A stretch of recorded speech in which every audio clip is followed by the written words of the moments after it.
So right now I have several individuals who are here with Foster Action Ohio, and I think we had requested that you all kind of come up together and each take maybe 3 minutes, and if you need to sit down while the others are talking, and then we'll have a question and answer at the end. So feel free, 2 of you who aren't talking, or if you want to all 3 stand together. So I have 4 names here, so I have Kurt Holden, Michael Outrich, Jaleshia Brown, and Adam Hassan. So who is not here?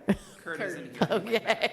All right. So please feel free to begin, Jaleshia, if you want to start, and then we'll go ahead and hear from you all, and then ask questions all together. Thank you. Sounds good. Chair White and members of the committee, we are here to support the Foster to College Scholarship Program. We are all former foster youth. My name is Jaleshia Brown. I graduated top of my class from University of Cincinnati. You can read more of my story in my written testimony, and in the interest of time, I'm going to pass it off to my colleague. Well, you can take 3 minutes yourself. Yeah. If each one of you wants to take 3 minutes, it's fine, because we're doing pretty good on time. All right. Well, I'm going to start from the beginning. Is that okay? Okay. All right. Chair White, Vice Chair Salvo, Ranking Member Lett, and members of the House, Children and Human Services Committee. Thank you for this opportunity to provide testimony regarding the vital importance of establishing the Foster to College Scholarship Program. My name is Jaleshia Brown. I am a former foster youth. I spent 11 years in foster care and aged out of the system at 18. My emancipation took place without me, without my knowledge, and without any transition planning. I emancipated while in Dayton pursuing higher education. Shortly into my 2nd semester, I was kicked out of the dorm and out of school. I contacted my caseworker afterwards and learned that I had been emancipated and was no longer in foster care. This was my first episode of homelessness. This was the beginning of my post-secondary education journey. Ohio ranks in the bottom 10% nationally for foster youth outcomes in areas such as high school graduation, employment, and post-secondary enrollment. This significantly increases the chances of poverty, arrest, teenage pregnancy, substance abuse, and homelessness.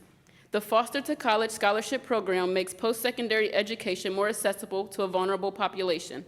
Not only will this provide funding for tuition, fees, and other costs that aren't covered by existing state and federal funding, but it also provides a foster care liaison, a knowledgeable and supportive person that will help youth navigate college, identify barriers, remove them, while encouraging them along the way. It took me almost a decade to obtain a 4-year degree. I continue to hit every wall year after year as I continue my post-secondary education journey. I experienced teenage pregnancy, homelessness, domestic violence, depression, lack of support and encouragement, lack of guidance and hope. I've slept in my car, missed days of showering, missed meals, and went hungry. I struggled with self-medicating and substance use. I did it all while being a single mom working multiple jobs. This was my post-secondary education journey.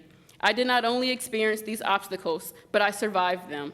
I graduated top of my class with a bachelor's degree in criminal justice and a certification in violence prevention. I am part of the 3% of former foster youth to attain a 4-year degree.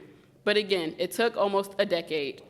The Foster to Scholarship Program will make these journeys easier and shorter for foster youth to come and will increase graduation rates. This provision was already highly favored in the House, boasting 58 co-sponsors, including 5 members of this committee, along with an impressive vote of 84 in favor of House Bill 184 with only 3 opposing voices.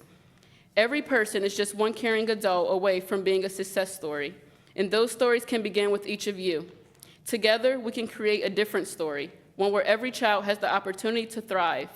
You have the remarkable chance to be the caring adults to transform the lives of hundreds, perhaps thousands, of future, current, and former foster youth. By doing so, you're not just providing support.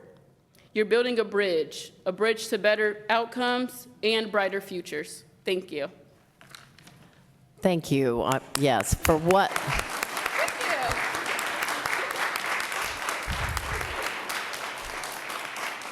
Congratulations on your resilience and your persistence and your advocacy today. Thank you. And next, sir, do you want to introduce yourself? Hello. Chair White, Vice Chair Salvo, Ranking Member Lett, and members of the House Children and Human Services Committee, thank you for this opportunity to provide testimony regarding the vital importance of establishing the Foster to College Scholarship Program. I'm incredibly grateful for this opportunity to speak with my legislators. My name is Adam Hassan. I am a 20-year-old student at Columbus State Community College, and I am currently the Vice President of the Business Community. I am currently in the process of obtaining my degree. I am a foster care alumni who recently helped facilitate an on-campus support network for foster youth at The Ohio State University through the iFoster AmeriCorps program. Financial security is a crucial component for foster care alumni. As foster alumni, we lack the same financial support that those who come from traditional backgrounds may have. Oftentimes, we rely on ourselves to cover the costs associated with higher education. Oftentimes, former foster youth and alumni do not have the same support that those who come from a traditional background may have. Oftentimes, we rely more on ourselves to cover things such as textbooks, lab fees, equipment, tuition, regular housing fees, utilities, and so on. I have witnessed firsthand through my time at Columbus State and my experience as an on-campus support network for the foster youth at Ohio State University, the myriad of difficulties faced by those with a similar background to me. I am a first-hand witness to my peers having to pause their education for years so that they're able to accumulate the financial security needed. I am a witness to my peers going homeless while pursuing education. I am a witness to my peers on the brink of homelessness, my peers on the brink of starvation, my peers who are facing depression and other issues. I have witnessed my peers oftentimes taking breaks for years and ending up to never return to college because they're unable to provide for themselves. As someone who has experienced these struggles myself, it has been difficult. I am unable to go to the university I want, The Ohio State, due to my struggles financially. I am unable to transfer to a variety of higher-level institutions without going into debt. I have been dedicated to bettering myself, obtaining my degree, forming connections, and trying to be successful in impacting my community. There have been moments where for days I had nothing to eat, no electricity, on the brink of homelessness, and with no support. There have been moments where I had to have a payments plan to cover just one of my semesters at Columbus State because my financial aid did not cover it. There have been moments where I have considered whether it is even feasible for me to obtain a bachelor's degree, let alone a master's degree, because of my circumstances. However, I've been determined to make sure I am frequently mentioned on the dean's list despite all of my challenges. I walk around 2 hours to class and I walk around 2 hours back, and I've been doing this for 2 years due to my financial struggles. I bring up these examples in my life and in the lives of those I know so that I may illustrate the significance this bill will have on those who are foster care alumni and the possibilities this would open the doors to. These challenges we face as we seek to become more productive members of society, as we seek to open businesses, start families, advance our careers, change our futures, are not difficulties that are faced once or twice. Rather, they are constant challenges that we face throughout our time. I believe that with the right support, foster alumni will highlight their contribution to society and be an uplifting force that contributes to the development and growth of Ohio. In addition to our verbal testimony, I'd like to also direct your attention to the 13 other witnesses who would gladly take this opportunity to express their support. They have already participated and given a written testimony, and in the interest of your time, we've limited our testimony to the 4 of us. But please, take the time to read their testimony as well. Thank you. Well, yes, we will. And Adam, thank you for your resilience and the voice that you speak with. Stay up front because we're going to bring you all 3 up for questions at the end. Thank you. Good evening, Chair White and members of the House Children and Human Services Committee. Thank you for the opportunity to provide testimony regarding the pending Ohio budget in this program. My name is Michael Outrich. I am a former foster care youth and member of Action Ohio, and a former member of the Ohio Youth Advisory Board. It has been my honor as a former foster youth to establish the Ohio Reach Scholars Program at Ohio University, which supports students with a history of out-of-home placement, including foster care, kinship care, and adoption. Both my personal experience and that of my peers I assisted through that program inform my perspective on this program. While I was living in a group home and attending high school, I always aspired to attend college. I had no understanding of scholarships or what the financial costs of college might be. I just knew that I wanted to become an urban planner. It required a 4-year bachelor's degree. Establishing a full-time foster care liaison within the Ohio Department of Education is an excellent step forward. This position will play an integral role in developing and sharing training and expectations for all of the ESSA liaisons within high schools so that they're knowledgeable of foster care resources for children of care within their school districts. Likewise, creating a foster youth to college scholarship program to support the post-secondary success of students with a foster care history also will create a ripple effect of improved outcomes. When I was accepted by Ohio University, a caseworker drove me down to Ohio University and said his final goodbyes. He said, "Now begins the next chapter of your life. Make the most of it." And then he left. I wasn't sure what to do next. I had my class syllabus, my clothes and trash bags, and my schedule, and that was it. No guidance or support. In that moment, for me, as with many other students with foster care history, I felt incredibly alone. There was so much I didn't know. If a foster care liaison had existed within the Ohio Department of Education at that time, they could have informed me of all of the resources available, which would have improved my ability to stay in college. I could have avoided a lot of unnecessary debt as well to cover the unmet costs of my tuition. There are unique struggles that are faced by former foster care youth pursuing higher education. In my case, while pursuing my degrees, I didn't have an established credit history or a cosigner to sign on my account when it came time to get my first apartment. So what I ended up doing was paying the full year's worth of rent up front in full, paid through by loans, and I did that for 5 years. I lived on a shoestring budget, skipped meals, hand-washed my clothes, and only focused strictly on work and school. I wouldn't wish that life on anybody, especially former foster care youth who have limited resources and childhood trauma already. As a newly licensed foster parent who seeks to assist teens in foster care to find permanency and support them into adulthood, I want their path to be better. This program provides last dollar support after grants and scholarships have already been applied, and I am confident that it will increase the likelihood of graduation and employment for former foster care youth.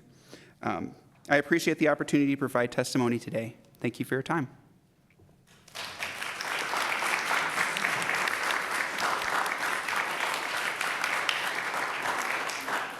And we want to applaud all those who have submitted written testimony. And again, you three are powerful voices, as are the collective voices of all who have come or written in today. This is such an important thing, and when we look at the amount of money that would be required, again, it's about paying now or paying later, and this investment in lives is so impactful, as demonstrated by the three of you today. So thank you all for coming, and I will turn it over to so Rep. Richardson has a question, and Representative Brewer, and we'll see if anyone else does. Thank you. Rep. Richardson. Thank you, Chairwoman, and I have to say thank you so much for coming in. We are truly proud of you and all you've accomplished. Bravo, bravo, bravo. My question for you is surrounding the unmet costs. If you had a liaison to help you navigate all the scholarships that are available currently within the schools, do you think you could meet those unmet costs?